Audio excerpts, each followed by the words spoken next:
And before we start, Penny, I got a picture.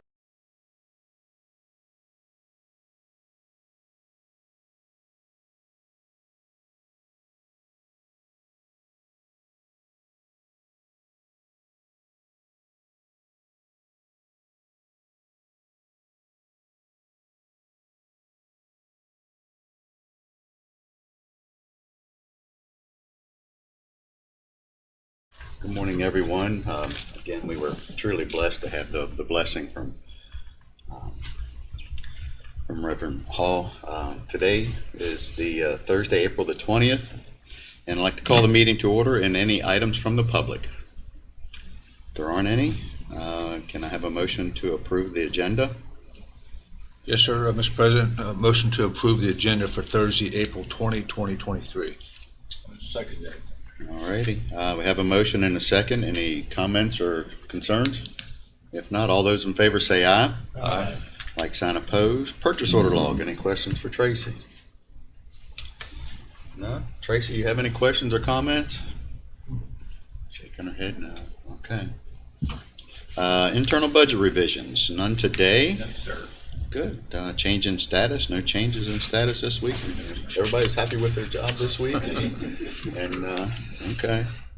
Well, that's a blessing on itself sometimes. So, approval of the minutes for April the 6th. Everyone was present, so that can stay there. And we go to the council calendars. We are here today on Thursday the 20th. And whoop, I get back up here. This one. Man, May is coming close here upon us, isn't it? Let's see. There we go. On the 24th, on Monday at 4 p.m., we have Historic Landmarks, and 4 p.m. Eastern Panhandle Transit Authority, 5 p.m. Water District. Nothing on the 25th unless somebody else has something to add. On the Wednesday the 26th, we have at 1 p.m. CVB, and 3 p.m. we have Senior Services. And on Thursday the 27th, we have 5 p.m. Library Board and 5 p.m. Ambulance Authority. Any additions or subtractions there? Mr. President, if I may, Yes. just a reminder, next Thursday, the 27th, we do have a public hearing on the proposed 2023 stormwater ordinance. One public hearing will be at 11 a.m. and then the second will be in the evening at 6 p.m. And then 2 weeks after that, on May the 11th, at the direction of the council, we have scheduled the public hearing for the proposed water rate increases. So both of them have been advertised and properly noticed. So Good. we do have 2 public hearings coming up in the next 3 weeks. Sounds good. So if I'm not mistaken, that'll conclude the council or the consent agenda. Do I have a motion to approve the consent agenda? I make a motion to approve the consent agenda for April the 20th, 2023. Have a motion. Do I have a second? Second. Okay. Any further questions or comments? If not, all those in favor say aye. Aye. Like sign opposed. Everything passes there. We have nothing from the assessor's office. Board and meeting reports. I would say Mr. Boyd, he has a meeting somewhere. So we will pass him today and start with Mr. Barnhart. And glad you're back and doing well. Thank you very much. I had a Board of Health meeting on Monday, April 17th. Actually, it was all departmental reports and really had nothing serious to report on. Kara indicated they had closures, Berkeley County Oriental Buffet and KFC. And that was pretty much it. So don't look like anybody was having dinner with the colonel then. No. All right. That's it. So, okay. Councilperson Steve. I missed my farmland protection meeting last week. I was out of town, and but their big focus now is on hiring a replacement for Mark. So, Okay. executive director, we're working on that diligently. And then my meetings this week on Tuesday, the stormwater and sewer boards, they canceled those meetings. Oh, really? So I had a No easy storm? week. No storms and no No water. storm, don't worry about it this Okay, week. very good. I will say that Eddie and I met this week with Superintendent of Schools Ron Stevens and Elaine Loco, and just a meeting to talk about what they would like to see done, and it was a good meeting just to correspond, and hopefully it's something we can continue. And they expressed too at some point that the full Board of Education would like to come and meet with the full council and discuss different things. I would welcome that with open. And we have been encouraging that to happen as soon as possible. Was there any discussion about the planning commission and subdivisions and school systems and all Eddie that? brought that up, obviously, and, discussions about that, about the, out-of-state tags was a big topic. They enjoyed that conversation. Yeah, we spoke about the growth, spoke Growth. about security in the schools. Yeah. We spoke about Everything, really. all basketball. Not basketball, come Once on. we got guys. past that, then we got. His son Jake, is staying out at, or was staying out at VMI, and is now looking at some college or professional opportunities as well. Very good. So, Okay. Yeah, I would, not that I want to say it's long overdue, but I'm glad we're moving in that direction. We really need to, I think, kind of No one's affected by our tax base more than the school system. school systems, that's right. And obviously, Well, I'd Yeah, like a lot to of see an stake. council meeting with the city council of Martinsburg too. Yeah. That's long overdue. Yes, it is. I think we'll have to work through a little bit of legal issues first on that, but as soon as we can, we will, if that's acceptable. Okay, that's all I have, Jim. all right, thank you, sir. Eddie, how about you? yes, I had planning commission this week, had several public hearings, really on some rather small projects that were going on. There was nothing major that came through this past week. Well, I noticed on the agenda, there was a lot of commercial development, Yeah, there was especially in Inwood. 2 outposts there at Butler's Crossing, and then got final plat approved for Dunkin' Donut, which is in behind McDonald's. In Inwood? Mhm. Okay. Yeah. So Inwood is a growing. it is a growing. Kidding. And I In case you wanted hadn't noticed. And I have no, I wanted to thank Tim Sy. I was scheduled to be on the radio this week, but it conflicted with our meeting with the school district. So Tim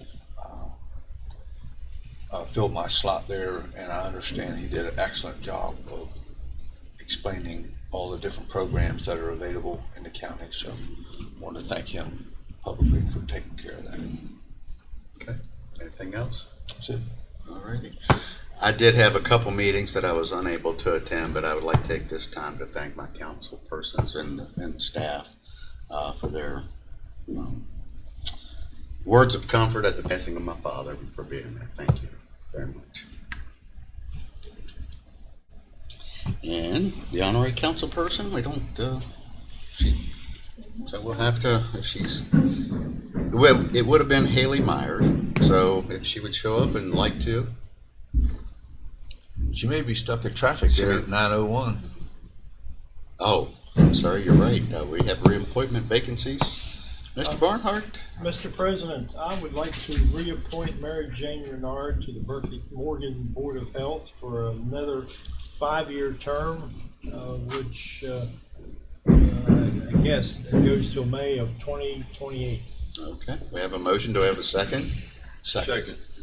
Okay, any further discussion? All those in favor say aye. Aye. Like sign opposed, motion carries. And now we'll talk about Haley, and if she would show up, we would most certainly love to honor her from Hedgesville High School. So we have that to do too. Alrighty, Mr. Ross, you are on the agenda, and by golly, I think we're running a little bit early. How about that? You want to come on up? Now, as Doug would say, would you pull that thing, that podium back a little bit? Good morning. I'm glad I came in 30 minutes early. Yeah, me too. Brian, you've got 45 minutes to fill, so no pressure. No But pressure. some people say I like to talk, so just fire back. Yeah, somebody told me, said that you talk so much you could fill an onion bag, There you go. an onion sack. So go Um, ahead. I come in before the council this morning to basically update on engineering and planning, where we're at, things that are changing, things that are in the works right now.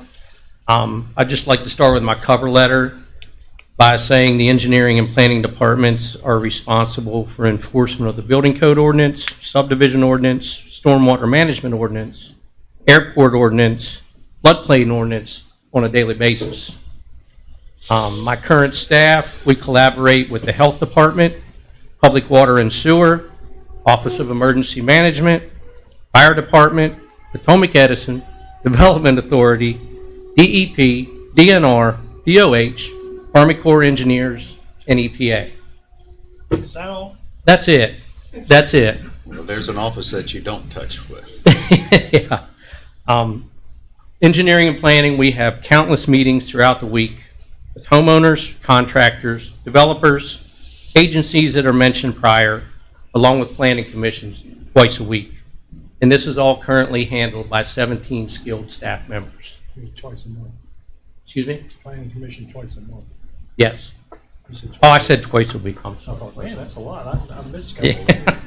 Yeah. We meet more than that about it, but I brought some statistics before the council just to reflect how things are going with current market conditions. Calendar year 2021 consisted of 2,882 building permits, which generated $1,667,632.49. And the calendar year 2022 consisted of 3,055 permits, in which we generated $2,323,686.78. And below that, I have the breakdown for single-family, townhouses, and duplexes. Now, that doesn't consist of all them permit numbers. As we all know, those permits consist of decks, garages, additions, generators, water heaters.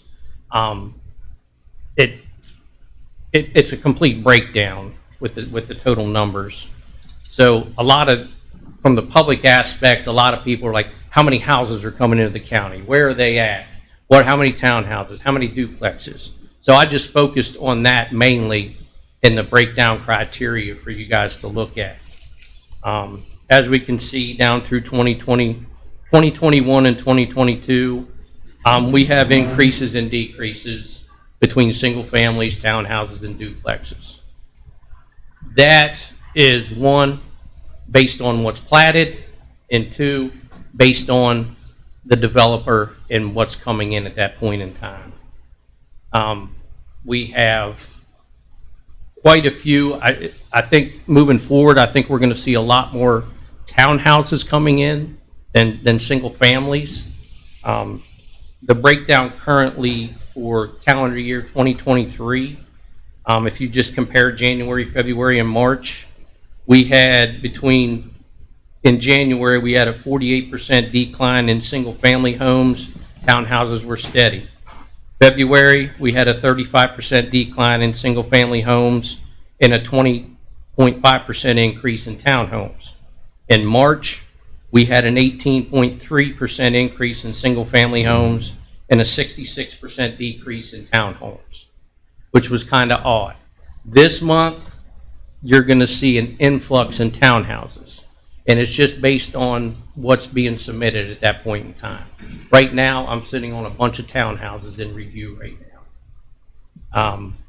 One of the things that, as we all know, the council adopted a new building code and ordinance as of last August. Some of the, I don't want to say stepping stones that we're dealing with getting some of these permits out from my plan reviewers is, one, when we adopted the new code, there's new design criteria and new things that need to be met, which fluctuates my turnaround time in getting my permits issued. I've been anywhere from 5 days to 2.5 weeks, depending on what's going on. We've had, with our building code changes, we've had changes, just so you guys know, changes in soil classifications, changing in energy code. And reflect, when you change the energy code, you're also reflecting the mechanical code. And from a generic viewpoint, I guess you could say, we're increasing our values, making the houses tighter, which affects the mechanical ventilation in the houses. And with everybody used to the 2015 jumping to the 2018 and the energy going from the '09 to the 15, it's a stepping stone. It really is. Well, just in a short comment, years and years, when I'm talking years and years ago, it's over 50, when my dad was building houses. And the fear that he had building a house at that time was he did all the energy stuff that was required then, but you had the house so airtight that it created other issues within that house, one of them being dry rot. And, by having the house as airtight as it is, or if you had a wood stove in your house, well, you just could not have a house that airtight because the stove wouldn't draft. So, Breathe, doesn't it? yeah, so, and I did the same thing. I always had to have a window open in the dead of winter in order to get the wood stove to draft. And that's why now we're focusing more on fresh air return off the mechanical ventilation for code compliance and that now because of the tightness of the homes. Yeah. Because now we have to meet not only duct blast, but blower door test. How many people you got reviewing homes? Oh, on a daily basis, it's me, John, Stephen, Crystal. Stephen will jump in. Doug helps out. We all just tag team it, basically. And what's your turnaround time? Currently, right now, we're a little over 2 weeks because we got a big influx of townhouses and a couple single families. So we're a little over 2 weeks right now. How about commercial? Commercial, we're around 3 weeks right now with some commercial projects. Once you turn that around and it's given in commercial projects or residential, and it's given back to the applicant, or do you usually direct it right back to the engineering firm, or do you find a lag time in there or misstep in between the engineering and the applicant in our office, or that sometimes I can see where there's a little frustration because the engineer's been given the information but never related to the applicant. Correct. And then creates a phone call. Yeah, the person that applies for the permit is the one that gets the review letter. Yeah. The frustration on our end, from my department's end, is if you are supplying me a house permit and let's just say it's a custom home, you don't respond to me for 5, 6, 7 days, and it's almost like I have to re-review that because I've already looked at 10 to 15 other projects.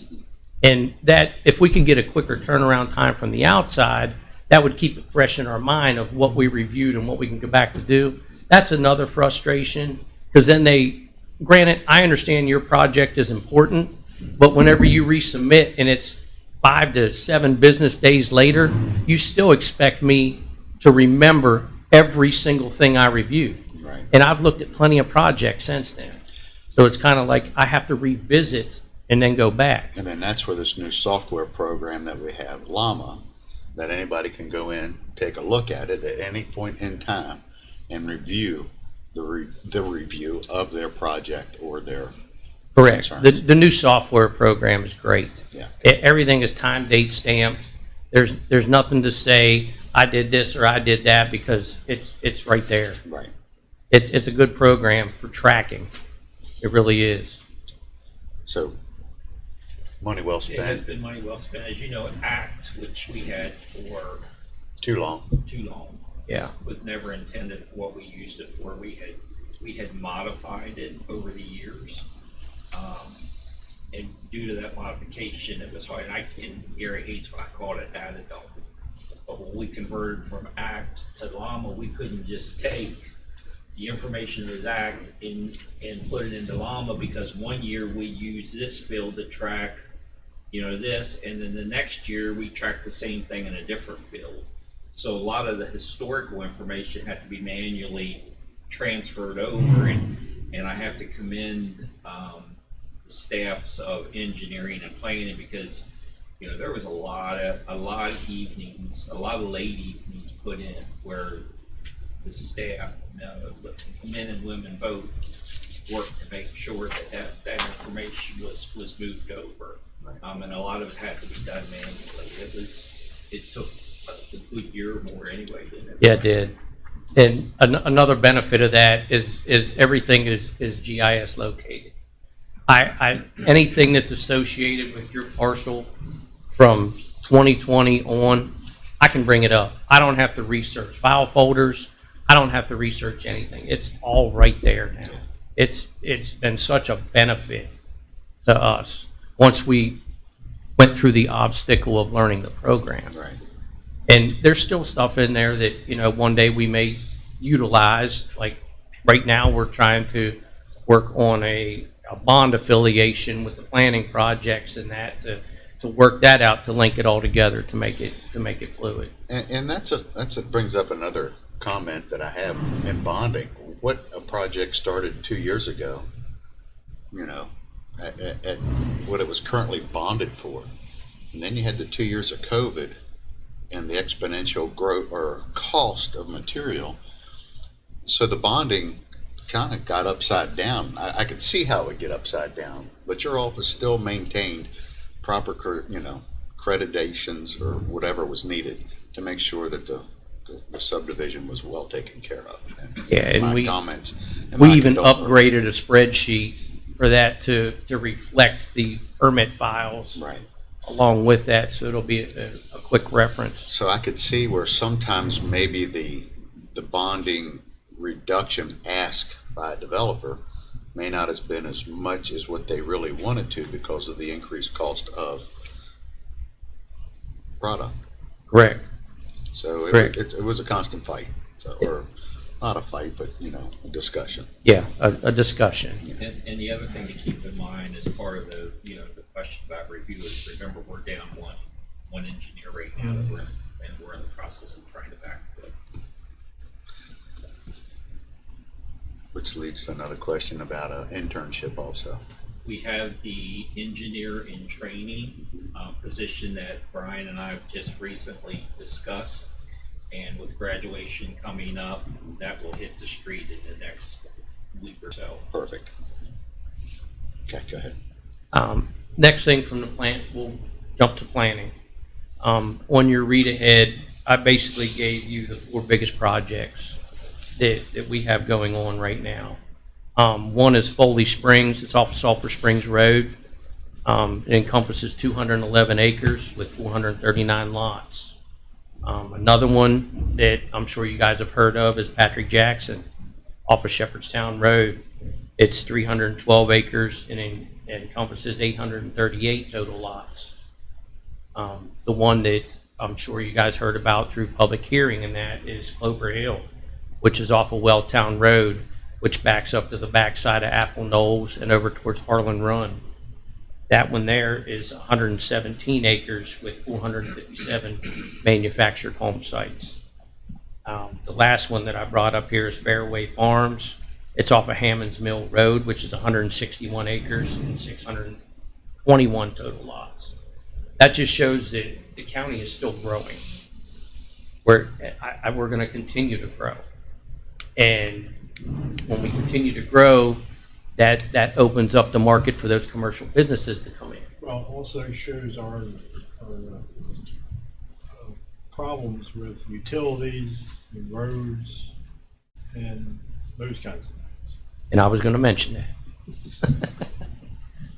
Along with growth, we have frustration, because the more ground that becomes impervious in this county, the more you're going to have from a public outcry because of traffic, and that's one of our main ones.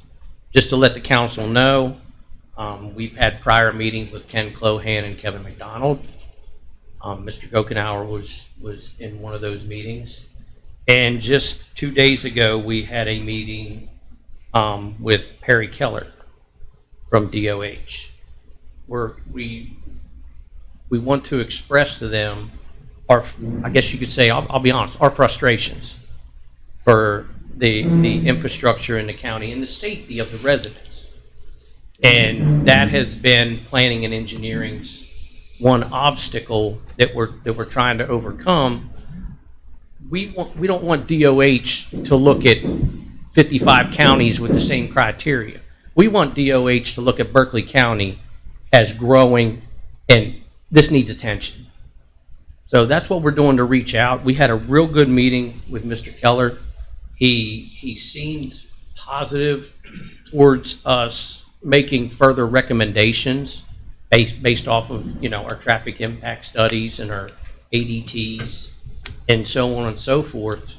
I hope they look at the problem bigger than just add another stoplight.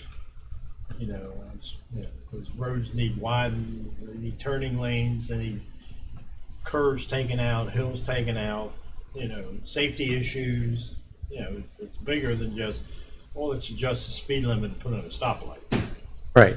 We're getting highway lights. Yeah, and I'll be able to read That's the in case your headlights go out in your car. yeah, You'll still and be able I'll to be able to drive. read the newspaper at midnight. They'll be able to land aircraft on 81 when it's all said and done. And it won't be the first time. But in response to that, Mr. Barnhart, with planning and engineering addressing those issues, we also want to reach out to the council, who the council can reach out and go up that stepping stone to help us address these issues. Because We're trying. I know you are, because they're not going to go away. We need to be adamant about pushing this forward. Another positive meeting we had that you mentioned prior was with the school board. They had a meeting with the school board. Laura and I met with the school board the week prior and met with Elaine and Mr. Stevens and that. And we're trying to get them to be more of a voice in the planning perspective portion of development in the county. And because before we would do our school impact studies and never really got a response or anything from that. We know the current situation that we have with our students in the schools right now. And it was a positive meeting in which we are going to be sending them directly to them right during the planning process. We want them to voice their opinion towards how the schools are going to be able to accommodate and handle these students in retrospect so that we can go to the public and say, hey, look, this is what we're trying to do to help the Got to situation. be more proactive than reactive. It's Yeah. not so much how they can accommodate, it's what's going to happen when they can't accommodate it. Exactly. So that's going to be the question or the answer that I want to hear from them. Say, this school cannot support that at this current status. Right. Unfortunately, they're already there in some schools. Yeah, you're correct. They really are. And look at the bus driver situation. It's unbelievable. The kids can't even get to school now because there's nobody to drive them. Yeah, because The thing that concerns me about the growth more than anything is we're building more townhouses into our single-family dwellings. And that's the wrong kind of growth, at least to my knowledge, okay? You get less taxes from those kind of homes. You get a bunch of kids that are in our school system that we got to take care of. And we have to provide a lot more services because of the townhome population is a lot more intense than it is in single-family dwellings. And that bothers me a lot. And I just had to express my concerns about that, but it's a fact. And I don't know what else we can do about it, but it's not good. right. From a building code perspective, a townhouse or a single-family detached is a single-family home. We can't really express design criteria and saying you can't put these townhouses here. I wanted these all to be single families. As long as they meet the subdivision regulations, that's what we have to adhere to. I understand your concern, but from my perspective, that's the way I have to look at it. I understand that too, yeah. Yeah. And that's why also we are making changes to, I don't want to say be more strict, but be more aware of what's going on in the county by our stormwater ordinance. That's going to be going out for public hearing. We're going to be looking at our subdivision ordinance. And with the changes in the building code ordinance, we are trying to do things better from a county perspective. Have you been in touch with the water district? or are you in touch with the water district? Because I know they've expressed concern over grading plans and things like that, because, you know, they'll put the water lines in at a prescribed depth, and then they'll come in and change the grade over top of it, and all of a sudden the water line is too shallow. And that's why actually our county engineer, Mr. Smith, has been requiring that information signed off by engineering for as-built plans, Yeah, 'cause based they're- off of if he sees the change in the roadway profiles, so on and so forth. Yeah, That's they're going to having- affect your depth Yeah, of everything, or your yeah. finished They're floor also- elevations from the road elevations. If he sees something like that, he asks for verification on Yeah. that. They're actually having a problem with the power company putting transformers over top of water connections. You know, hey, we can't do that. Right. Water and electric don't mix too well. No, I've heard that. Yeah, and that's them getting together as their own regulatory authority and working that out. You know, there's not an agency out here right now that's not feeling pressure from the growth. You know, Correct. From water, sewer, roads, schools, police, fire, EMS. They're all feeling the pressure. We feel the pressure. You know, every time you're out in public, you know, somebody's coming to you, you know, concerned about the growth. And it's typically the people that have been here for a long period of time or grew up here. And they feel it too. I mean, they're sitting in the lines of traffic. You know, their kids are coming home from school saying, you know, my classroom is full. There's no more seats in my class, or, you know, all those issues. You know, I even reached out to a member of the school board building authority to try and convince the state school board authority to allow certain schools in this county to build for the future instead of what their Current what year the enrollment. current enrollment is today, and that's what their rules are.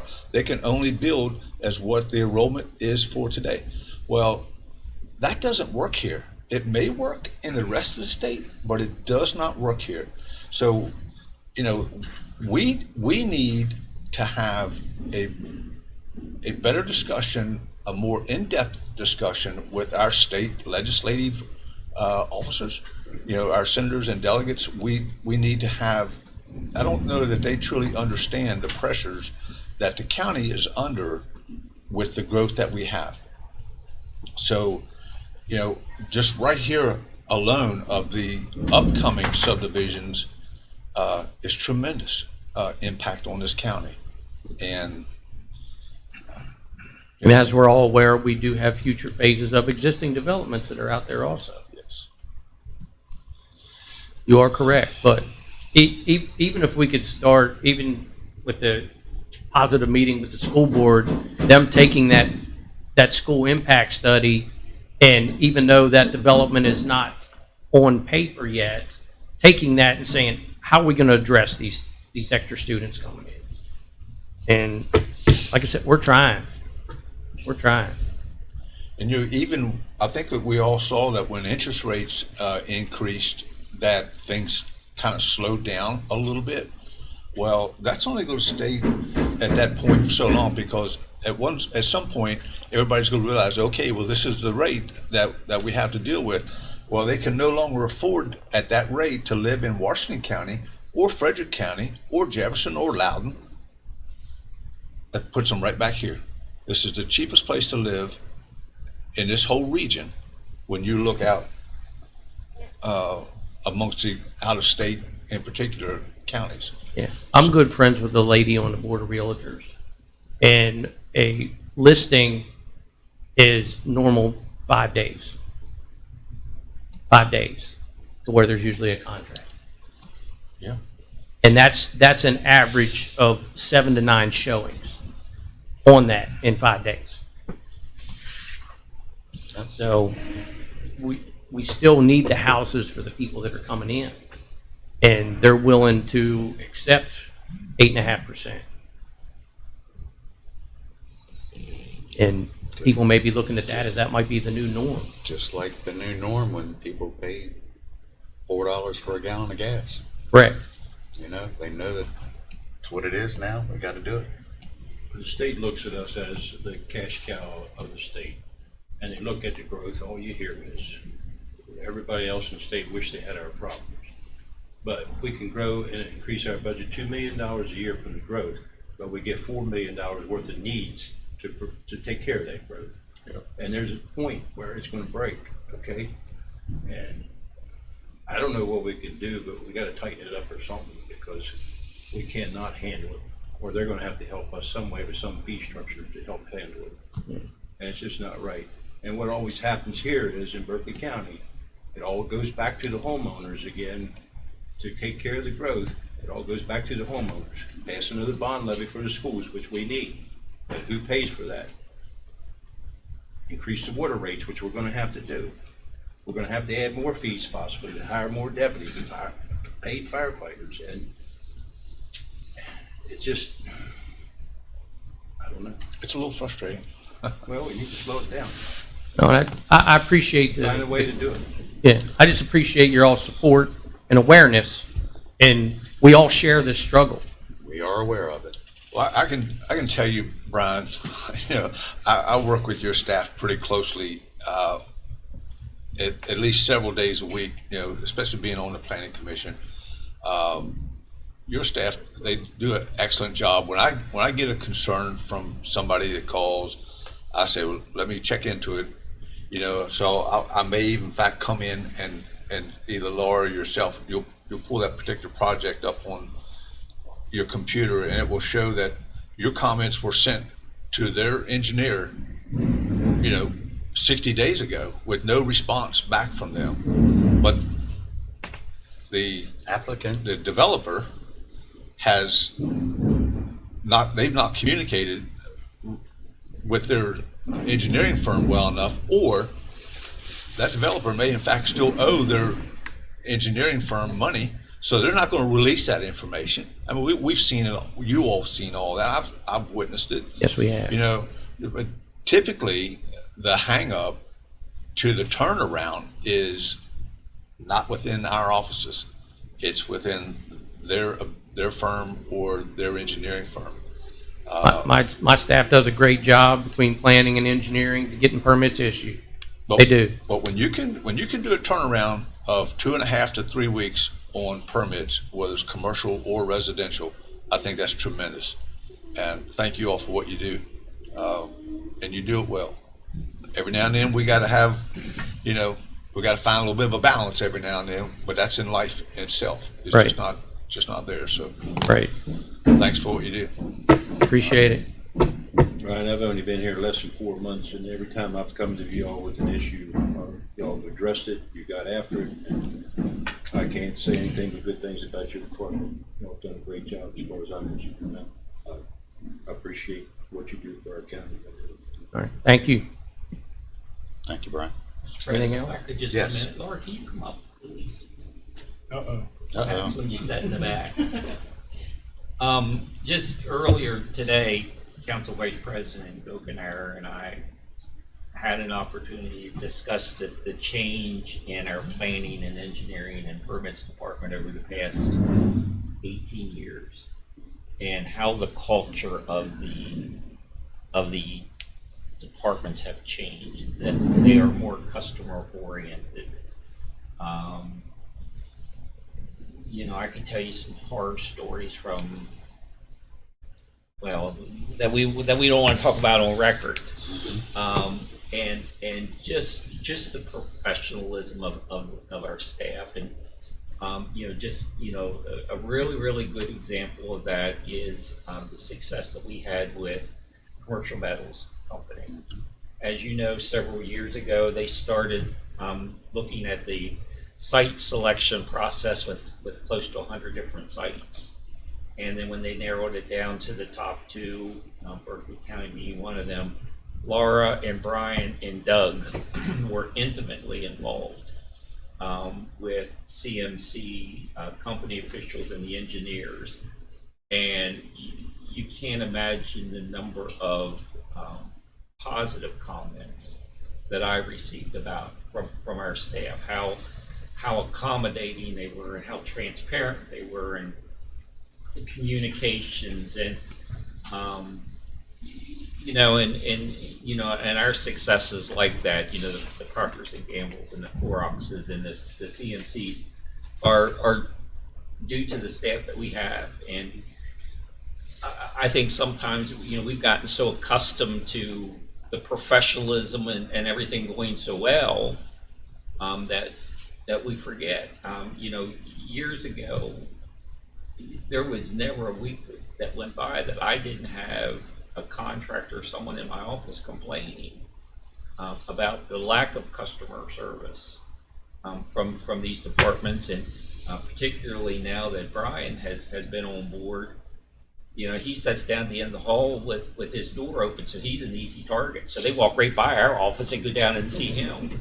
And then when he does a great job of keeping me updated on what's going on, he'll come in and say, hey, just in case you get a call from Jim Whitaker complaining about me, this is what it's about. So that if I do get that call, there's two sides to every story.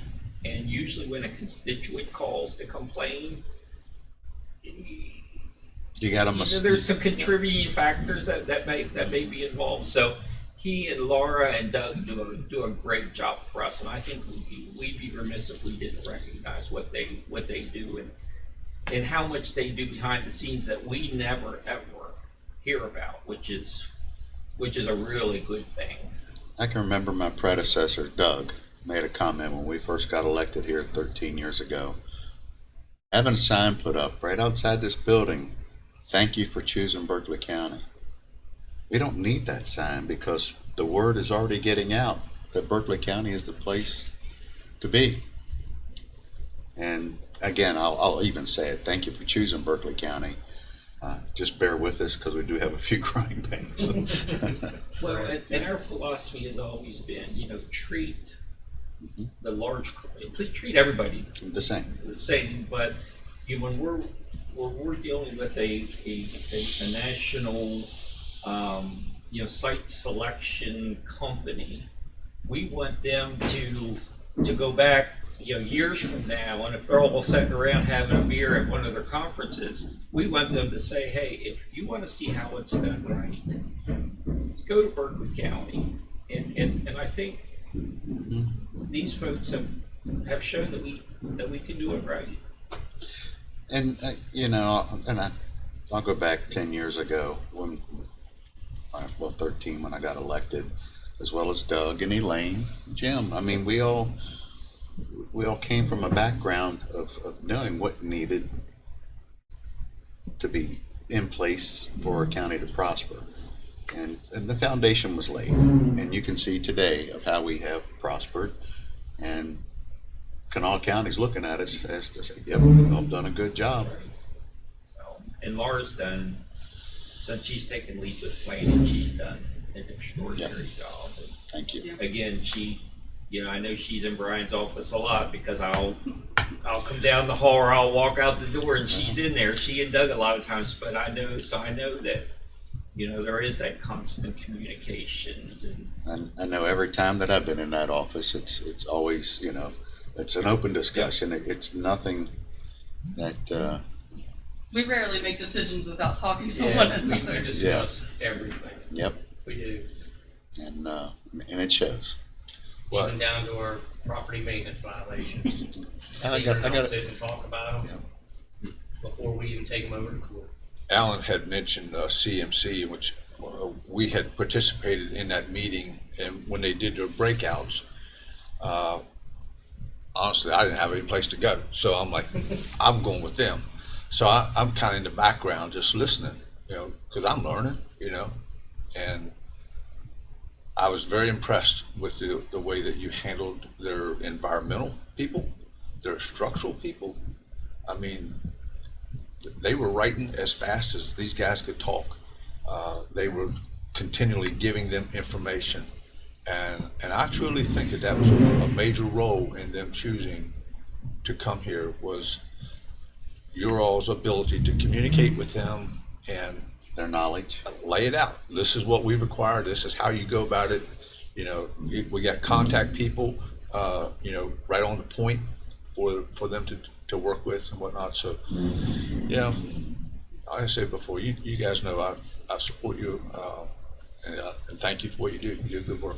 I think when they came in and they started asking questions and they had their answers immediately, they felt very comfortable knowing that they chose the right place. There was not a question that they asked that these folks couldn't answer. Well, Or and- didn't have the answer right away. And they're starting, it's an improvement from when Heather was here. Everything back then was emails, and you're starting to work more face to face, and the customer appreciates that. I actually prefer that versus email. Yeah. I'd rather sit down and talk with you. Yeah. Make the good And notes. Laura and Doug and Yeah. all my staff is the same way. You just keep a track of the notebook, and you can send out an email if you have to, just stating that this is what we did, but you're going to have those other notes that you took with that face to face. Right. I don't have anything else. Okay. But anybody? Thank you. for your Okay, time. thank you. What's the status of the subdivision regulations?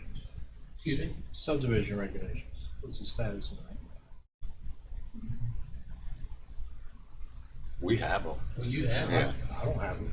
Yeah. I think Jeff sent them. Yeah. I think Jeff Jeff, last I heard Jeff had them, and I don't know. Okay. We cut them loose to Jeff in October. Yeah. Okay. That's my fault then. Do we, hey, Anthony, did we need to schedule time for them to discuss? Yeah, we were kind of trying to work through the stormwater ordinance first and then bring Okay. the Okay, Now subdivision we have a public ordinance. hearing for it. Yeah. so we have stormwater next, 27? yes, 27. next Thursday. And then 2 weeks from then, we have a public hearing on water rate, so it'll be sometime after that. Sometime after that, I think the stormwater was needed much sooner. Correct. But they work together, the two new ordinances. There might be some small changes that the council wants to make. But, I think right after you get that stormwater, move right on to the subdivision ordinance, and try to get those enacted this summer or late. Yeah, there's been a couple emails, and I'm sure you've gotten them too, about, some of the people who have projects would like to see them before there's anything that's implemented, and, just to be able to have Based that off of round our table. meetings with DOH, there may be some minor modifications to the subdivision ordinance also. Sure. Based off of the last meeting with Mr. Keller and the support that we got. But those have also, Mr. President, they have been sent out through the roundtable. Yeah. And some of those developers, engineering firms have responded. But truthfully, some of it is they just don't want to accept what the changes are. What the changes are. We went through probably 12 groups of comments, of maybe 20 to 50 comments from each developer. It was myself, Jeff, Eddie, Tim Lewis, who's on the planning commission, and Doug Smith. And it took probably 3 months, but we answered each question line by line. But Eddie's right, some of the answers aren't just, what people want to hear, so. Okay. But that's why we're going to have a public hearing. Yep. Thank you all. Thank y'all very much. Thank you. Laura, thank you. Of course, thank you. Okay, I see Will stepped out, so let's take a little, You got a break before you get. we're gonna take a little break here. You're just about back in time. Just about. Well, you were right when you told Brian, 45 minutes. Nothing else to really do until then? Okay, So all then you we'll got take a the break. rest of the day is the state hearings. Okay, we're in break.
Okay, we're back in session. We have a few estate hearings to go through. Mr. Lawrenson, would you like to come up and do your presentation first? Yes, Council, good morning. Good morning. I'm going to start off, and much to Penny's chagrin, I did move some of these around. I do apologize for that. I wanted to start with the estate of Billy L. Godwin. Reason being is that is an uncontested estate regarding, as this council is well aware now, a petition to probate a copy of a will in solemn form. Just some general facts about the estate. Ms. Godwin passed away on December 9th, 2022, a resident of Berkeley County. On March 2nd, 2023, William Christopher Godwin, the decedent's son, petitioner, and alternate executor, presented with my office with a copy of his mother's will and filed a petition to probate said copy in solemn form. The copy of the will, dated August 27, 2013, otherwise fully adheres to the legal standards required by West Virginia law. The will also gives specific bequeaths to several grandchildren, in-laws, and which would vary significantly from intestate succession would the will not be enforced. Notices have been sent to those various beneficiaries, and to date, neither objections nor notices to appear have been received by my office. With that, I ask this body to consider the probate of the copy of Billy L. Godwin's will in solemn form. You couldn't find the original. That is correct, Council. As we've seen with so many other estates, and it's something that I've talked to about with folks on the radio, because West Virginia doesn't have a register of wills that we take in prior to the decedent's passing, it is up to oftentimes the testator to store an original will either in a bank vault somewhere, and the executor needs to know where that is. Well, sometimes A doesn't meet B, and the original can't be found, so the copy must be admitted. And this council is, I'm sure, tired of seeing me in these petitions to probate copies, but they are very constant. Mr. President, I move to, how do we say this? Accept the copy. Yeah, accept the copy of the will of Billy L. Godwin in solemn form. It's all okay. Have a motion. Do I have a second? Second. Any further discussion? If not, all those in favor say aye. Aye. Like sign opposed. Motion carries. Alrighty, next, if you want to. Yes, Council, if you would indulge me, I think the Washingtons who are here at present, I wanted to give them an opportunity to sit in. They do intend to present. Okay. Actually, I have two family members that are coming out. Okay. We can wait until the allotted time. That's yeah. Okay. If Council would indulge me once more, Sure. I do apologize. No, it's okay. It's not your fault. It's fine. And we're probably a little bit ahead of schedule for that. Just a tad, yeah.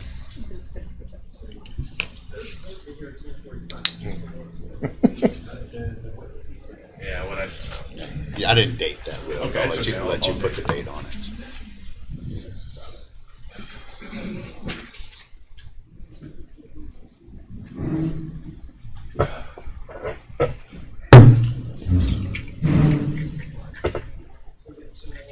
So we took care of 11:30, so we're done. That's correct. We don't have anything. Okay, good. We'll give a few minutes here if that's okay. On a break? Let's take a break, Penny, just for a few minutes.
Okay, we are back in session.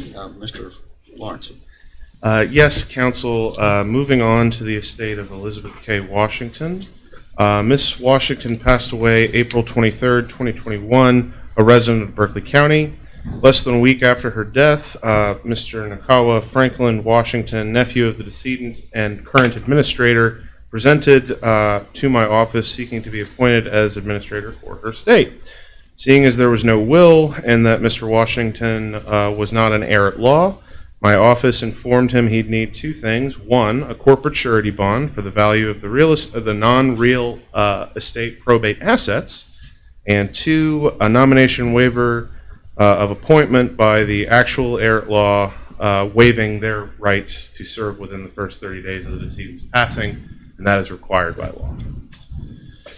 Shortly thereafter, Mr. Washington returned both of the surety bond and a signed and notarized nomination waiver signed by Sidney Devonshire III, whom Mr. Washington, on our intake documents, failed to check was a minor child at the time of the signing and was declared sole heir of the estate. However, my office, having no legal reason to obstruct Mr. Washington's appointment, at that time qualified Mr. Washington as administrator for the estate. Various objections to Mr. Washington's service as fiduciary have been filed by Mr. Devonshire III by counsel, represented also here by Ms. Hannah French. A lot of these objections are basically based upon reimbursements paid to Mr. Washington that he has paid himself from the estate, as well as Mr. Washington's right to serve as fiduciary in the first place, given that he relied on a minor signing away their legal rights and failed to identify Durante White, the decedent's grandchild, as an additional heir at law to the estate. Those errors have been corrected. Furthermore, Mr. Washington's bond was increased from $15,000 to $100,000 in April 2022, given Mr. Washington's submitted but not accepted interim settlement, claiming that he was handling upwards of $100,000 in probate assets. Thus, Susan Snowden was appointed as fiduciary commissioner to hear evidence from the parties. Her finding is found in your read-ahead, and the commissioner is here today to present same. With that, I invite Ms. Susan Snowden to speak with you regarding this issue. If I may just, sure, just to remind the council what the council's role is here. So when the council appoints a fiduciary commissioner, that fiduciary commissioner goes and takes evidence, it's licensed attorney, Ms. Snowden, and puts in a report, findings of fact, conclusions of law, and recommendations to this body. And under West Virginia Code, Chapter 44, Article 3A, Section 41, a party may contest the commissioner's findings of fact or law, and you can hear those exceptions, but this isn't a place to take any additional evidence. The code is very clear that you can't take any new evidence. We're not going to swear in witnesses, have another hearing. This is just to make arguments. Okay. Thank you, sir. Ms. Snowden, good to have you here today. And Good morning. Thank you for having me. I did conduct a hearing in this matter. I do want to clarify one thing. The original heir at law, the son, Sidney Devonshire, who purportedly signed a waiver, was not a minor, but he was incompetent. There ensued, after that, a legal battle between Mr. Washington and Mr. Devonshire III's father over who should be the guardian conservatorship of this young man. This has been extremely contentious between the different members of the family. Having said all that, what we are faced with is, based upon my taking of testimony and subsequent documentation being provided to me, the order that I submitted and recommendations submitted to you suggesting that Mr.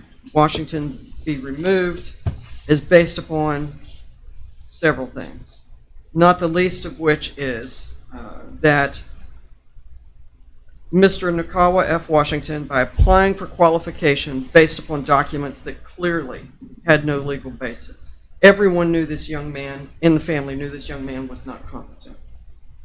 The document had no force and effect. Mr. Nakawa F. Washington should have never been qualified if the true facts had been before the commission. A minor child was not identified, even though everyone knew that there was a grandchild who was clearly an heir at law. And there are numerous expenses that this commissioner found were inappropriate that will need to be reimbursed by Nakawa F. Washington back to the estate, which it just creates a clear issue. And all the documentation that I did request was not produced. From the get-go, there's not been transparency in this estate with the county officials, nor with the heirs at law. So, based upon all that, it's my recommendation that he not continue to serve and that someone else, perhaps even an independent third party not related to any of his family, be appointed to finish up this estate. Okay. Are there any questions? Any questions on legal or the council? If Everybody? not, then I would thank you. Okay, thank you. Thank you, Susan. I'd also invite Miss Hannah French, who's here on the petitioner's behalf as legal counsel for Sidney Devonshire III. I believe she's here and prepared to speak to you as well. Okay, thank you.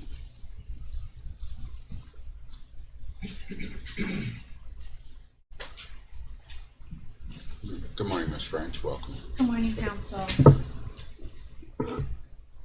I'm here on behalf of Sidney Devonshire Jr. That is the father and the guardian and conservator of the protected person, Sidney Devonshire III. Now, this is the son of the deceased. Now, there was a hearing before Fiduciary Commissioner Susan Snowden, where Mr. Washington was given the opportunity to present all of the evidence before him today. And as we heard from legal counsel Mr. Delegati, today's hearing is to rule on whether or not to accept Ms. Fiduciary Commissioner Snowden's order. This is not an opportunity to present new evidence. Now, here, to review Fiduciary Commissioner Susan Snowden's order, there are certain things that we request that this council find. Specifically, we can note here that we are asking for the administrator to be removed. As Fiduciary Commissioner Snowden noted in her presentation here today, as well as you can find in her order, she has enumerated instances where Mr. Washington has not been transparent, and there has been instances of questioned conduct of monetary values being missing from the estate. Specifically, in this instance, Mr. Washington provided documents from Miss Amanda Lewis, an attorney, whenever he went and applied to become guardian and conservator over my client's son. These legal fees were part of this estate, which cannot be removed from the estate. This is a solely separate matter. Guardian and conservatorship is a separate accounting than the accounting here today for the estate. Second, Mr. Washington attempted to obtain funds for his travel back and forth. Now, Mr. Washington is from Florida, obviously quite a distance from us here today. So he provided bills for hotels, flights, rental cars, and living expenses. And as Ms. Snowden noted, he cannot be doing these $6,000 worth of efforts to get back and forth to this location. And in fact, someone else should have been administrator. Third, these expenses should not be allowed and should not be considered because, again, they were clearly for the guardianship and conservatorship matter. This has, again, a solely separate matter from what we're here for today. And as Ms. Snowden noted, Mr. Washington has not produced all the bills and expenditures that were required of him to produce. In fact, the hearing before this matter was done June 30th of 2022. That is when Mr. Washington was able to come and produce that evidence. Following that hearing, Ms. Snowden asked that there be an itemized list sent to her as well as to all parties detailing what was required. Now, our firm went ahead and provided an itemized list, which was sent to Ms. Snowden, as well as to Mr. Washington, detailing exactly what should have been provided. I'm happy to provide this to council as well as to all of our council persons here today. And this lists everything that should have been provided. And as you can see, it includes everything that Mr. Snowden should have provided, not only to my client, but also to Ms. Snowden. And as she noted, we're missing that evidence. Additionally, Ms. Snowden was kind enough to give Mr. Washington time to provide this. The hearing was June 30th. She did not issue her order until December 30th, so 6 months he had this opportunity. We're now here several months later, and this has delayed the ability for my client, a protected person, to get the assets that he is entitled. Because this isn't intestate estate, it automatically goes towards him. As well as we cannot forget the other heir that was not included on the initial application to become the administrator, that is a minor, who again is missing out on these assets. So what we are asking this council to determine today in order is that the administrator be removed. He has not complied, he has not been transparent, he has not acted and completed his fiduciary duties that were due to both of the heirs, both a protected person and a minor. Second, the surety should be notified of all claims. As Mr. Lawrenson noted, there was a $15,000 bond. This was extended in May to a $100,000 bond. Third, an administrator should be appointed to obtain documentation which can then provide the final accounting and finally close out this estate to Ms. Snowden. As Ms. Snowden notes, and as our client adopts, we wish that this be a neutral third party. And fourth, as the commissioner found, the costs of the hearing on the objection should be borne by Mr. Washington and not the estate or heirs. At this time, is there any questions from council? I have none. Thank you.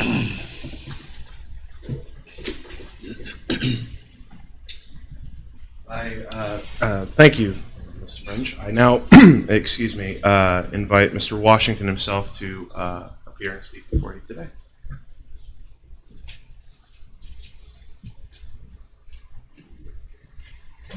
Good morning. First and foremost, I would like to, for the record, I'd like to submit some documentation. We went to court, or went to the hearing in July of last year. I have some documentation here that I would like to present because I have been in communication with the fiduciary's office on 2 separate dates, on 10/6/2022 and also December 22nd of 2022. Both of those email threads are here, in which I asked if there was any additional information or anything that I needed to submit to give over to kind of answer all these objections. And the response that was given back to me was to hold tight, Ms. Snowden was still forming her decision, and that someone would communicate with me. And that's what I want to present here. I did wait, and when I received the communication for this hearing, I received it on April 3rd of 2023. On the form that I received, it outlines different dates for me to present my objections, whether it be 21 days, 14 days, and then 7 days to have my witnesses. I immediately responded to the fiduciary's office and let them know that I did receive that letter a little bit too late, so I didn't have the time to submit my evidence or my objections. So that's what I would like to present to the court. So you guys have this. Before we do that, I'm going to ask our counsel as far as presenting or Ms. Snowden the new evidence. For the record. For the record? Yeah.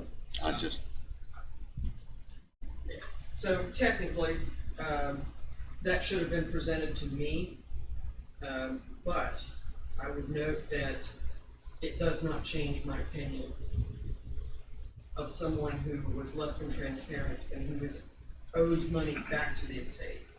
Even based upon the evidence that was produced to me, this gentleman owes money back to this estate.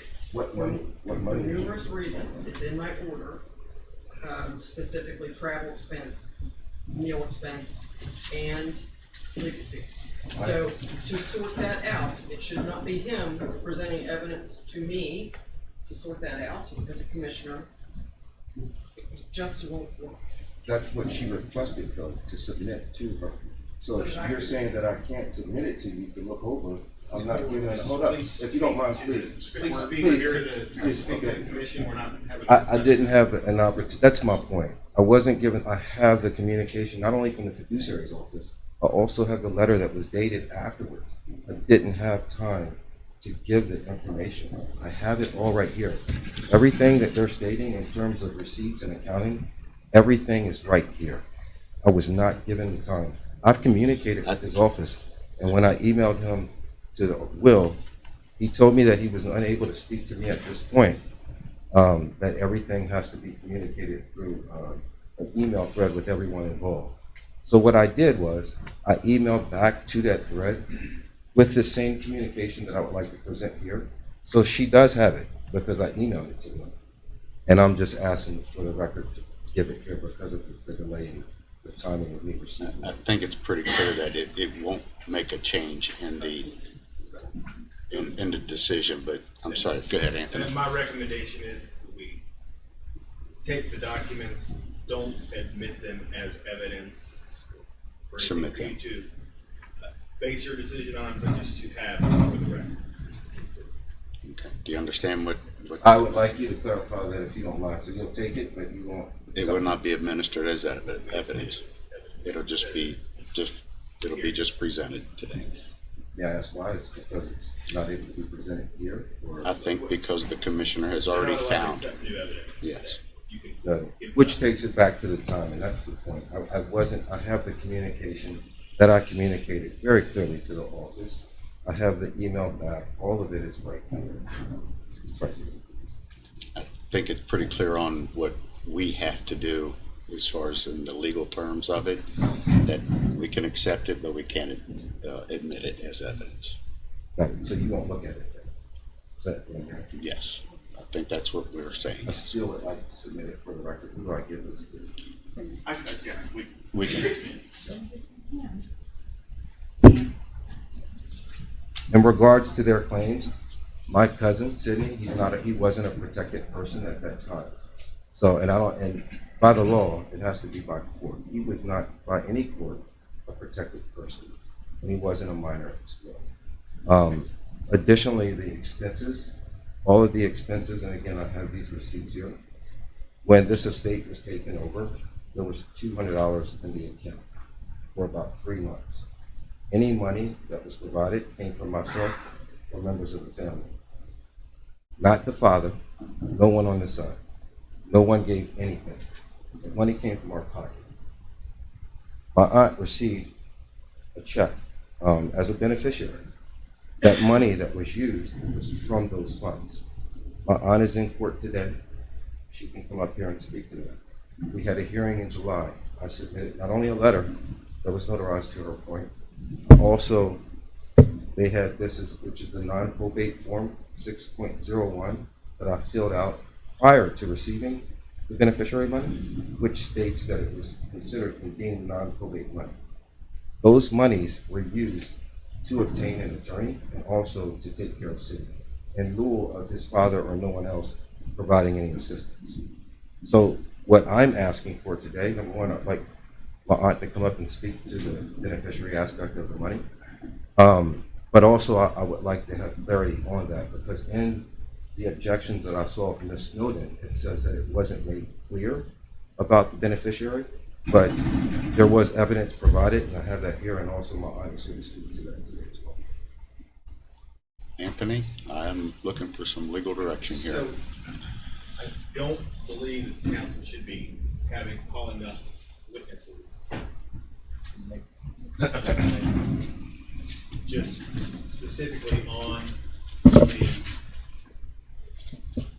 commissioner's recommendation and whether the council is going to accept that based on what's already been found. So we're not going to be bringing people up here to offer opinions or testify about something. May I say one thing? This is the letter I received from your office, and on this letter, it states, the parties shall disclose any witnesses anticipated to be called at said hearing to the council, and all parties no later than 7 days prior to the hearing date. That documentation you have right there is documentation that I put for my witnesses to be here, and it was received 7 days. That is correct, sir. So to clarify, and again, that does not in any way circumvent the law at issue here. You're citing a letter that is a form letter. You're absolutely right. It does say that. No witnesses are going to be accepted that are in addition to or addendum to what has previously been addressed by the Fiduciary Commission. If it's different than what was put forward in the commissioner's hearing initially in June, then quite simply, as Mr. Delegati puts forward, no witnesses shall be taken. So with that in mind, Mr. Washington is absolutely correct. He did email with my office regarding what his duties are. Now, again, I like to remind this council that the code actually does not allow for my office to advise or to, give strategic advice specifically of what is required of them. Now, what is required of the fiduciary commissioner, what the commissioner asked for, and what the duties therein are completely different questions. So, with regards to what does the questions posed to my office of what do I need to do, as for my office, he didn't need to do anything for the fiduciary supervisor's side. On the commissioner's side, of course, that was not entirely the case. I mean, my office isn't equipped to give that kind of advice, nor is it legally allowed to give that kind of advice. So, with regards to the witnesses, I am in total agreement with Mr.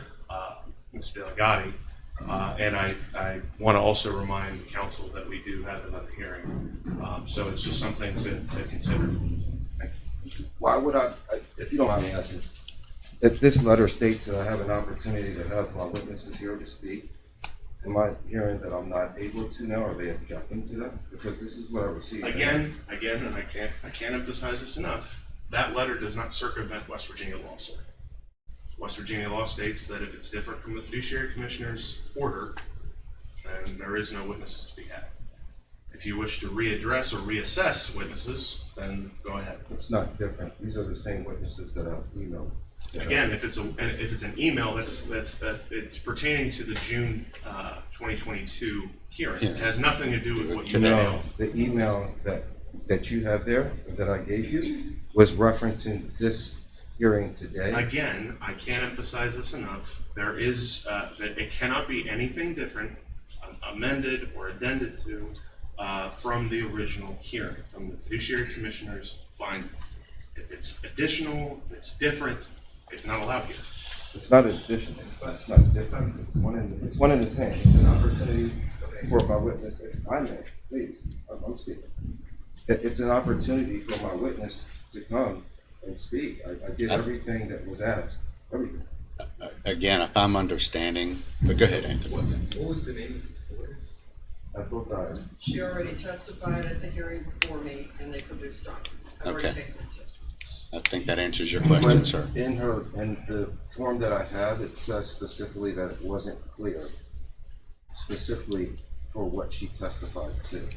So if it wasn't clear, I wanted to have her come up to speak to the council based on me being allowed to have witnesses. I think it was clear to the fiduciary, but go I ahead. understand. So you can speak to the testimony that was given by Ms. Dyer, but we can't have another hearing where she comes up and testifies. And can I ask you a question? If the council accepts the fiduciary commissioner's recommendation, what's Mr. Washington's recourse? Well, he takes it to court. It's not, it would leave this body free. Okay, that's what I thought. I just wanted the council to understand that. Okay. I have every piece of evidence that they're saying I don't have, everything. And unfortunately, based on the timelines that I was given and the communication that I was given, because I have communicated with this office from day one, I have all the paperwork. And unfortunately, it's not being allowed to be shown. I think it probably was with Ms. Snowden, and that's probably going to be our recommendation, is to accept Ms. Snowden's report that she has already presented to us. Because I think it takes the next step, if I'm not mistaken, Mr. Delegati, that it could be then objected to through the. Her recommendation had a number of things in it. Should the council adopt her recommendation, the removal part would have to go to court. I believe some of the other payments that the commissioner found should be made from Mr. Washington might be able to go back and object to whoever's the new administrator of this estate. But that's not something we're deciding today. Correct. Okay. And if I may. Yes, ma'am. I'd like to clarify something. It's been represented that Ms. Dyer's documents were unclear. What I specifically said, and I'll refer you to page 3 of my recommendation, is that the documentation of the loan by Ms. Dyer to the estate is not convincing to this commissioner. The document was signed by Dyer and notarized and witnessed by Mr. Washington, and it appeared to me to be a take-back of the gift of the amount that she received after the fact. When you say appeared, this form right here that was filled out at the fiduciary's office, it was filled out prior to receiving the money. It states that it was there for non-probate money, and all we clearly did was when the money was received, the letter was written to show that it was given to take care of any items for sitting at that time. And this was given prior to that letter. This was given prior to any monies. And they also should have this as well. It was given to them not only at our last hearing, but I've also emailed it and sent it and mailed it. And that should clear that up, because that was prior to that, and my aunt was sitting right in this room when she could speak to it herself. If it's already been submitted, it's already been considered by the commissioner, then what, I think that the question at here is whether or not to admit the commissioner's finding. That is point blank what is to be considered here. If it's been considered by the commissioner, then what additional information to be heard by this body.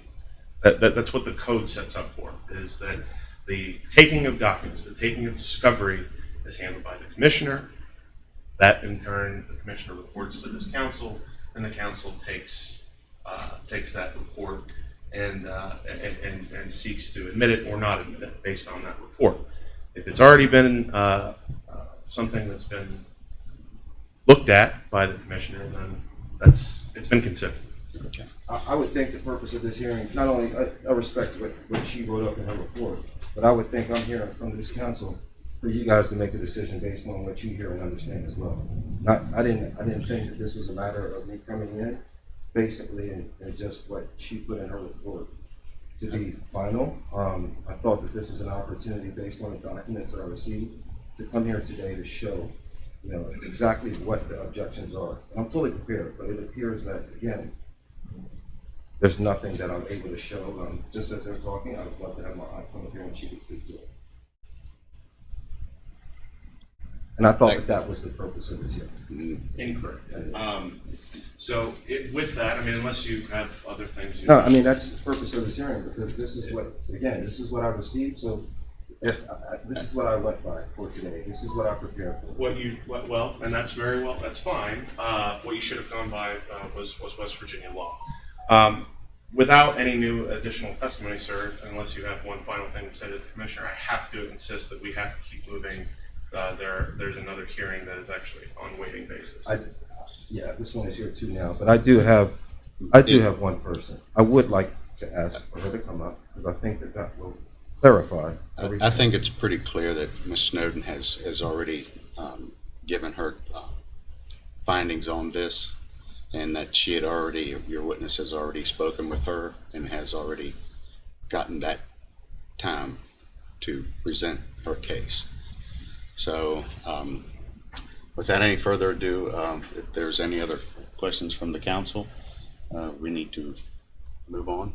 Mr. Kokenauer? How are we handling, in that report, it says that it appears... We will accept the report as presented by the fiduciary. I'm sorry. But it doesn't state, it's not clear to what happens with the non-probate. It doesn't state that. So It just says it's not clear. That's the word. Mr. Yeah, you should take a motion on that, or you can decide at a later point after you've heard the arguments. But a motion on whether to accept and implement the recommendations of the fiduciary commission. There's no recommendation as it relates to the non-public finance board. That's not. That's not the issue today.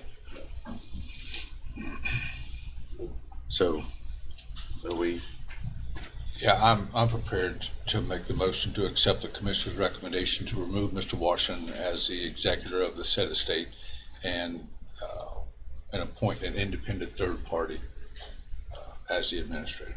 we have a motion. Do we have a second? Second. Do we have any further discussion? Comments?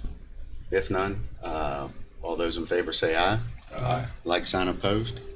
Motion carries. Thank you. And just for the record, I object to this as well. So, just so you know. So no. Is there anything else needed? No.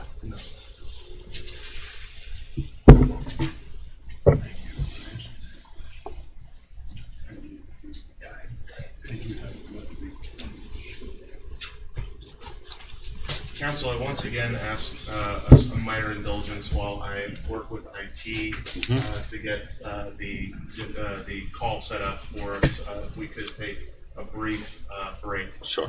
Thank you. Excuse me, so what happens? Do I need to go down to his office, like what Nolan said the next minutes? I'm going to ask our legal director. You can go off. Okay, we're off, correct? Oh, we're on break. Okay.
Sir, do we have everybody present?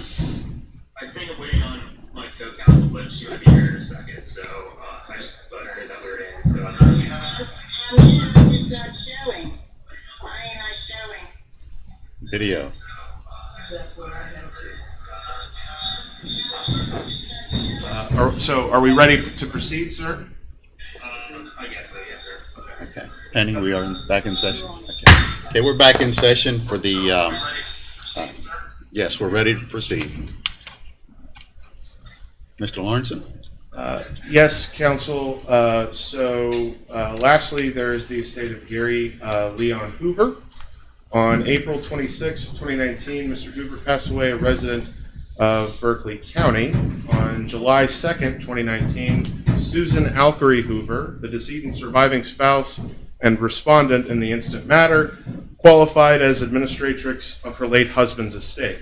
Mrs. Hoover was bonded by a traveler's casualty and surety company for $40,000, given that there was no will and Mr. Hoover had children, Tara Ware and Kevin Hoover, petitioners in this case. I'm sorry, Councilman. Can I turn this? Can I turn this down? Yeah, I'm going to turn this down. Okay. Because of the feedback. Yes. There's a little bit of feedback. Sorry, folks. Tara Ware and Kevin Hoover, petitioners in this case from a previous relationship, children from a previous relationship. Meaning, via West Virginia intestacy, Mrs. Hoover takes 50% of the probate assets and the children split the residual 50%.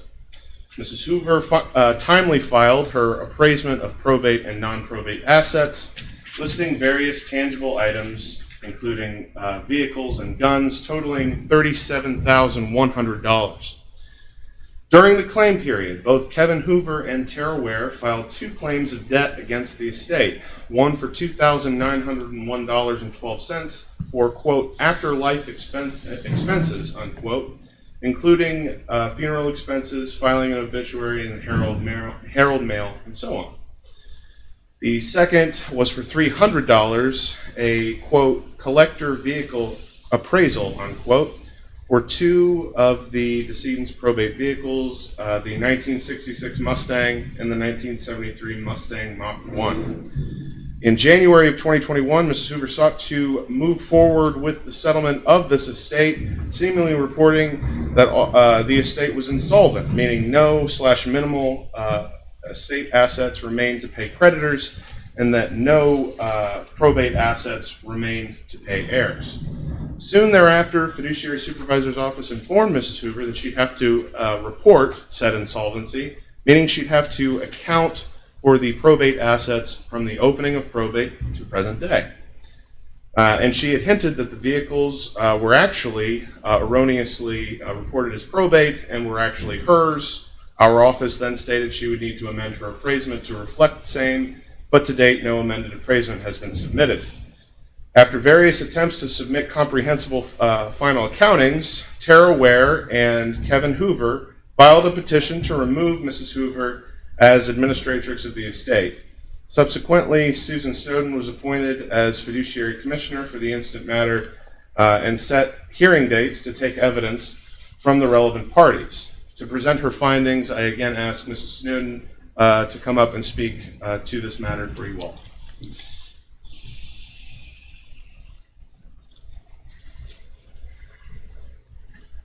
Good morning, Susan Snowden, as fiduciary commissioner on this estate. I did conduct a hearing. I will tell you that I usually like to do these in person, but Ms. Alkire decided that she would not travel from Florida, but did not give me notice of that until the day before. So I did accommodate her and have it by Zoom because clearly she wasn't going to be able to make it here, and I was not going to move this here. I found the administrator of the estate to be less than forthcoming. I realized that the children of the decedent filed proofs of claim against the estate for the funeral expenses, which under code get paid. I'm sorry, but they do. The reason the administrator didn't pay them was a divorce proceeding order between Mr. Hoover and his then wife. that said that that estate would pay for Mr. Hoover's funeral expenses. That's a separate issue. As I explained to her, that lady, by the way, is now deceased. That estate is way past the time that it was already distributed. Trying to get the administratrix to understand things was very difficult for me during the hearing. Then I started asking questions about the accounting that was done, because there were photographs that were provided to me of various tools, equipment, vans, all of which the Dinsmore firm has addressed in their correspondence. I am not convinced, based upon counsel in this matter, that my recommendations are incorrect. I believe that based upon the accounting that was attempted to be filed, based upon the representation that this estate was insolvent, based upon the, in my opinion, as I expressed, incorrect appraisal, there are so many other assets that I was able to determine are probate assets, to include the mobile home that she assured me that she and her boyfriend are now living in Florida, that was hers, that we now find out really was not all hers, that someone independent needs to be appointed as the fiduciary in this matter. The administratrix needs to be removed. I appreciate the fact she got counsel and some things have been provided, but we aren't going to go anyplace, in my opinion. There is personal property that is listed as a probate asset. There was a yard sale held. They admit to it. There's no money tracked for that coming into the estate. There are just numerous issues that need to be clarified. No titles to vehicles. We don't know how they were originally held. It just seemed to me, as I was taking the testimony, that as we were going through it, I began to ask even more questions than the objections that were filed. And I don't believe that we're going to be successful with this administratrix getting this one to the finish line. You're recommending a third party? I don't see that, I don't believe that the children should be forced to try to get information from their stepmother to finish this estate up. I don't think we'll get it. I think it will take someone with a different sophistication business level to be able to do that. Any questions? Any other questions? Thank you. I don't have. Thank you. With that, counsel, I invite the petitioners in this matter to speak, the decedent's children, if they wish to do so.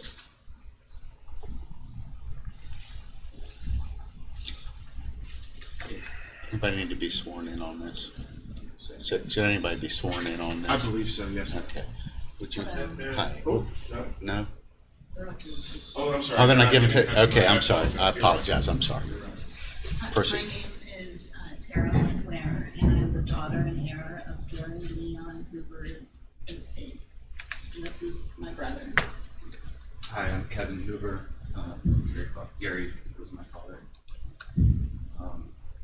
I think, I'd like to just start by saying we're now less than a week away from the 4-year anniversary of our father's passing. So we're coming up on 4 years that this estate is still open, that we have tried. We have tried to work with Ms. Alkire to settle the estate. There's been examples of compromises that we have made with her. But in hindsight, we probably should not have had to make those compromises. And as Commissioner Snowden indicated, Ms. Alkire has not been forthcoming in her communication with us in our attempts. We are just finding out as well about we knew of a house in Florida, but we just found out within the past week or 10 days or so that we would have any any claim to that. So that is just one more example of the trouble that we've had communicating and getting clear information Ms. Alkire. I do agree with Commissioner Snowden that moving forward, she should not remain as administratrix, and my sister and I have concerns about how that would look if we were to try to do that, given that there's property in Florida, there's documentation missing that we do not believe that we would ever be able to get that documentation from her directly.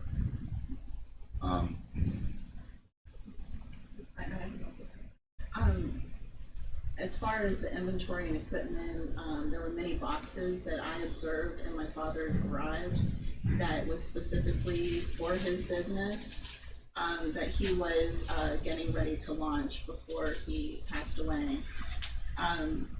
We're also concerned that there isn't a copy of the title of the boat. We're also concerned about a title for a white van that was for the business under my dad's name. We're also concerned about how it's written as the petition for, this is for the Florida house, that the petitioners would have each have a 1/8. And I would like to know further how that would be divided, how that, If it's all fine, that actually wouldn't be within the scope of this hearing. Okay. If you have questions regarding, sorry, I'll speak on mic. If you have questions regarding the split or property rights that you would have, or what is probate, what is non-probate, I would suggest either speaking to an attorney moving forward. But for this present hearing right now, what we're trying to do is ascertain the validity or the acceptance of the commissioner's findings. So if there is nothing else, certainly. In addition to, I think I had heard mention of a claim that we had filed for afterlife expenses, meaning all the funeral expenses, including cremation and burial and memorial services, the obituary, those things, for $2,901.12. And also, as was mentioned, $300 that my sister and I paid out of pocket to have the 2 classic Mustangs officially certified and appraised. I again would like to point out as a point of, for an example of our efforts to compromise with Ms. Alkire, those 2 Mustangs were sold for a combined value of $21,000 less than what they were certified and appraised at. Again, in hindsight, my sister and I agreed to that sale price, and perhaps we should not have, but that is an example of our efforts to compromise.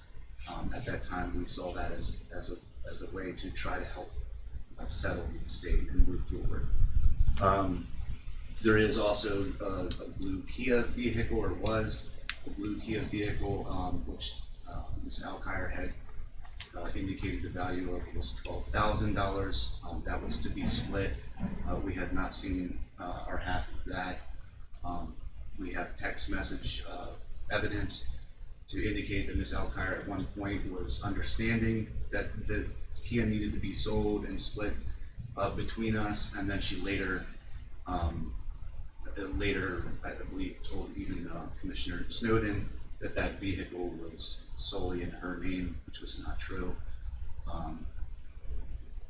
We had also asked for the referral fee that we had to pay out of pocket of $800, referral fee for the fiduciary commissioner to hold that hearing. We paid that $800 out of pocket. We were asking for that also to be reimbursed to us. I believe it covers it. and we also, the date, we have the date of our last correspondence. Should be.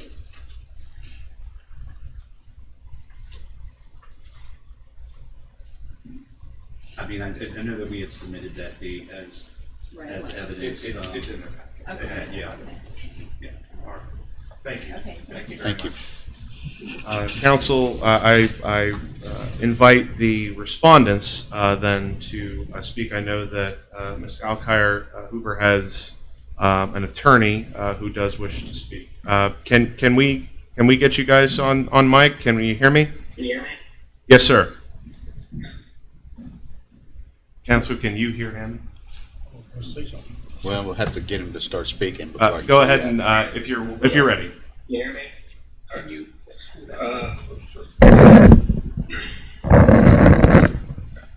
Better. One second. I'm sorry. You're good. You're good. Sorry about that.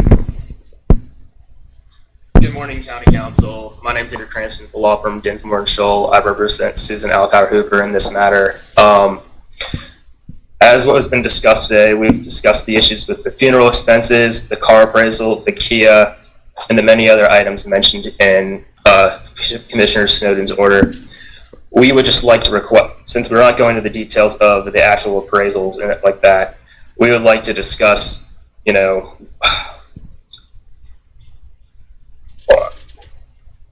that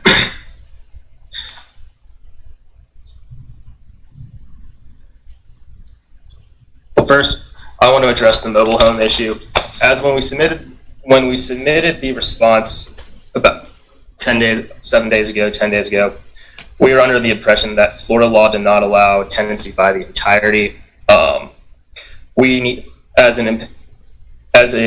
council, we need to look into the issue whether the Florida home would be included as a probate asset, as Ms. Alkire and Mr. Hoover purchased the home at the same time as the certificate titled in the property. It was and under the Florida law, it states that there's 6 unities for a tenancy of entirety to be a part of to occur, which is the unity of possession, unity of interest, unity of title, unity of time, survivorship, and unity of marriage. There's case law in Florida that states that personal property can be held as tenancy by the entirety. So that's one issue that we need to resolve prior to going forward, whether to determine if that is a probate asset or not.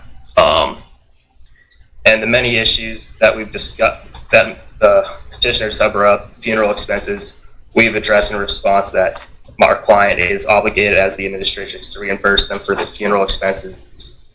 The car appraisal, however, we have discussed in our response that our client was aware of the appraisal, but she did not rely on that. She had many offers in the $8,000 and $9,000 range, and the best offer she received during trying to sell the property was $12,000 each, and the petitioners accepted the money, so the appraisal should not be an issue in this hearing. The Kia, my client now understands that this Kia, half the value should be distributed out to the petitioners, a $3,000 split. The yard sale, my client still objects that there was not a yard sale. My client said she has given the petitioners the opportunity to have any items they wanted upon his death. She said she gave them a collectible Viewmaster set, collectible toy cars, a projector, among other items. A lot of the items that the petitioners are saying that were part of the estate, both Ms. Alkire and Mr. Hoover purchased those together as part of their marriage and should not be included as a probate asset. The boat and trailer, in our response, I believe there's a bill of sale showing that Ms. Alkire Hoover purchased that vehicle by herself, and that should not be included in the estate. The remaining other issues involved here are the Winter Camp Trail Home. It's in deed book 1164-320. It clearly shows that the deed passed outside of probate through the survivorship provision of the deed. That's just something that is not going to be included in the estate. The van, Ms. Alkire has told us that the van was Mr. Hoover purchased that as an untagged vehicle, and she has sold it. She is willing to accept that the van is part of the probate asset and distribute it pursuant to $2,500, but she requests that the estate would have to, do an accounting where you count the probate assets, the disbursements, and expenses, then distribute the remaining assets 50, 25, and 25 at the end of the estate in the final accounting. the bank account that Ms. Snowden mentions. She contacted Truist, and they had no record of it, but she, at the time of his passing, she believes that there was roughly $200 in the account. We humbly ask this council not to remove her as personal representative of the estate. And at this time, she is still most equipped to close out the estate and the remaining issues that are still open. Further, if we remove the estate, remove her as administrator of the estate, it would cost more expense to the state and more time to get the estate resolved. Thank you.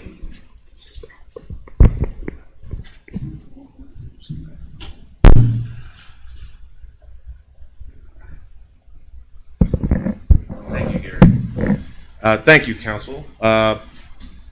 Council, I now ask for a consideration for the acceptance of the fiduciary commissioner's finding in the matter of the estate of Gary Leon Hoover. Mr. President, I move to accept the fiduciary Appointee. fiduciary commissioner's finding. Okay, I have a motion. Do I have a second? Second. And any further discussion? Hearing none, all those in favor say aye. Aye. Like sign opposed? Motion carries. Thank you for being a part of this, sir. Appreciate it. Thank you. Okay.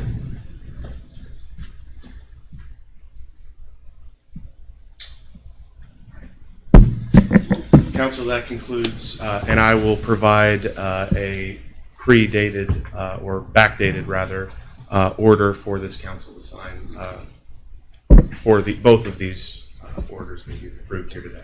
Could you let the heirs know that they understand? Yes, I will Yeah, absolutely. just converse with them. I will be in contact with them pertaining to what the next steps are. I mean, there's a lot of moving parts here today, and I just want to make sure they're clear what we did. Absolutely understand. Okay, thank you. Thank you, Council.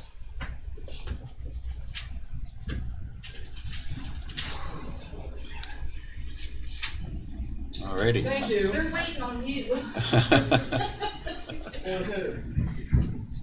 County attorney. Well, they're still working on Washington.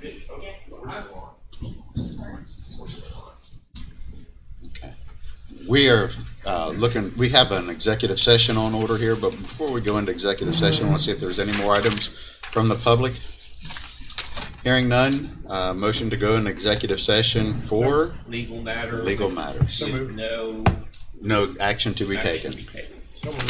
Okay, we are in executive session.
Okay, we are out of executive session and no action taken.